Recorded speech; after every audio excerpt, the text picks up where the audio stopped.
അരൂപിയായിരിക്കുന്ന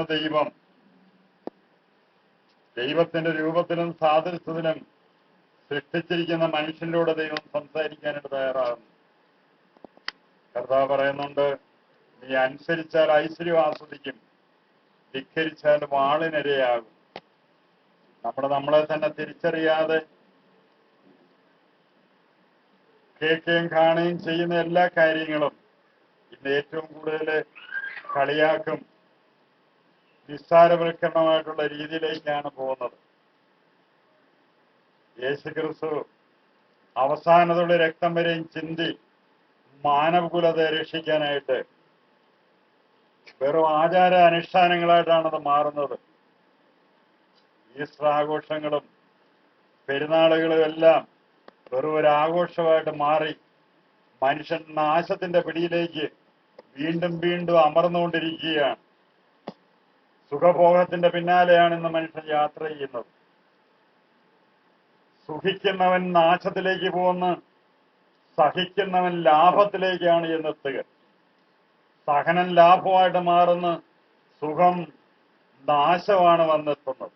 അതുകൊണ്ടാണ് ധനവാൻ ലാസറിനെ നമ്മളത് കാണുമ്പോൾ അതില് ധനവാൻ സുഖിമാനായി ജീവിച്ച മനുഷ്യൻ നരകമാണ് അവന് ലഭിച്ചത്. അവസാനമായിട്ട് ലഭിച്ചത് നരകമായിരുന്നു. ഒരു തുള്ളി വെള്ളം പോലും ലഭിക്കാത്ത അവസ്ഥ. വന്ന് സംഭവിക്കാൻ പോകുന്ന കാര്യങ്ങൾ ഒരേന്നും ദൈവം നമുക്ക് മുന്നറിയിപ്പായിട്ട് തരുന്നുണ്ട്. ഒരേ അടയാളങ്ങൾ ദൈവം തരുവാണ് പ്രകൃതിയിലൂടെ. ഏറ്റവും കൂടുതൽ കേരളം സന്തോഷിച്ചതായിരുന്ന കാലാവസ്ഥ, ജലം. കുറച്ച് നാളുകൾക്ക് മുമ്പ് കർത്താവിടെ സന്ദേശം തന്നിരുന്ന് ഭൂമി വെടിച്ചു കീറുന്നതായിട്ട് കർത്താവ് വെളിപ്പെടുത്തുന്നുണ്ട്. ഭൂമി അവിടെ ഇവിടെ എല്ലാം വെടിച്ചു കീറുന്നതായിട്ട് കർത്താവ് വെളിപ്പെടുത്തുന്നുണ്ട് എന്നൊക്കെ കേട്ടപ്പോൾ നമ്മളത് കേട്ട് ഒരു ചെവി കൂടെ കേട്ടിട്ട് അത് മറു ചെവി കൂടെ കളഞ്ഞിട്ടാണ് നമ്മളിടം വിട്ട് പോയത്. എന്നാൽ ഇന്ന് പല സ്ഥലങ്ങളിലും ഭൂമി വെടിച്ചു കീറുകയാണ്. ഏറ്റവും കൂടുതൽ വെള്ളമുണ്ടെന്ന് അഹങ്കരിച്ചിരുന്ന കേരളം ഇന്ന് വെള്ളത്തിനായിട്ട് നെട്ടോട്ട് ഓടുകയാണ്. ഇതിലൂടെല്ലാം ദൈവം നമ്മളോട് സംസാരിക്കുകയാണ്.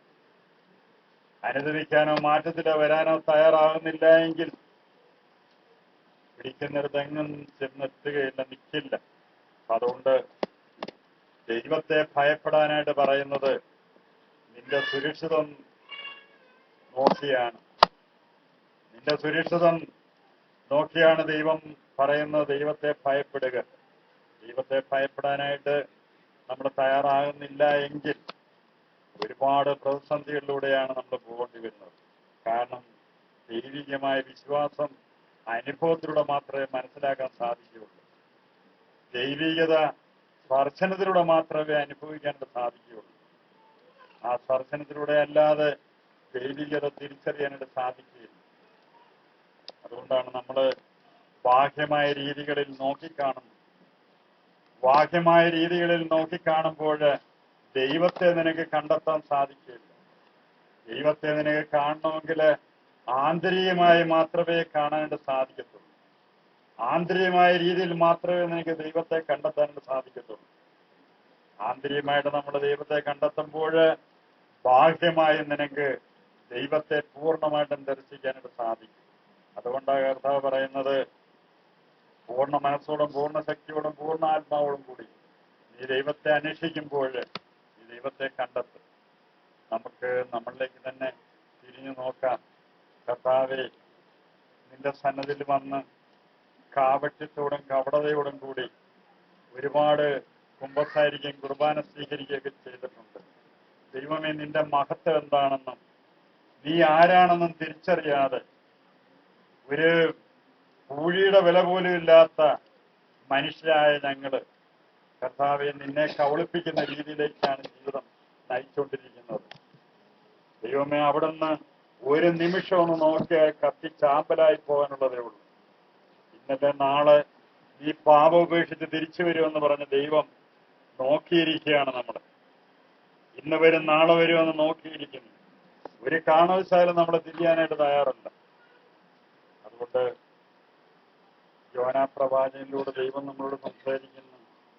1-ാം അധ്യായത്തിന്റെ 2-ാമത്തെ വാക്യം, എഴുന്നേറ്റ് നിന്റെ ദൈവത്തെ വിളിച്ചപേക്ഷിക്കുക. എഴുന്നേറ്റ് നിന്റെ ദൈവത്തെ വിളിച്ചപേക്ഷിക്കുക. മാർക്കോസ് 1:15 അവിടെ നരളി ചെയ്യുന്നതാ, സമയം സമാഗതമായിരിക്കുന്നു, എല്ലാവരും അനുദപിച്ച് സുവിശേഷത്തിൽ വിശ്വസിക്കാനായിട്ടാണ് പറയുന്നത്.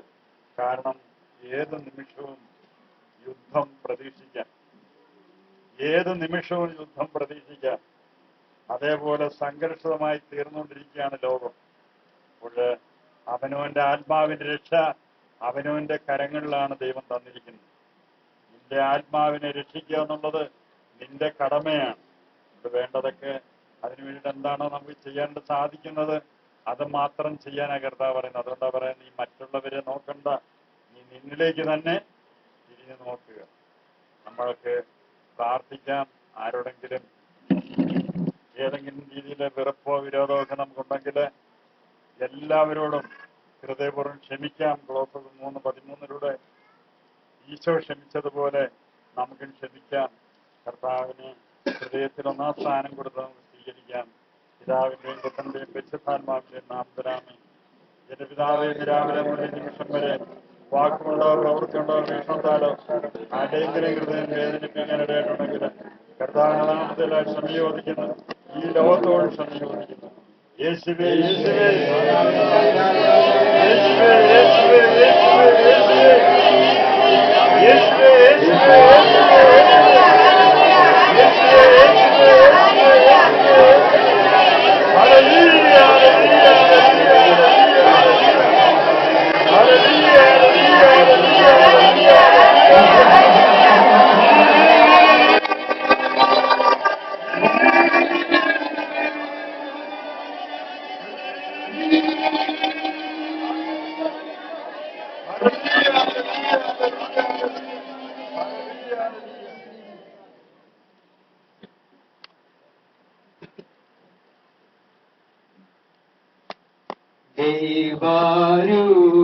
ദൈവാരൂപിയെ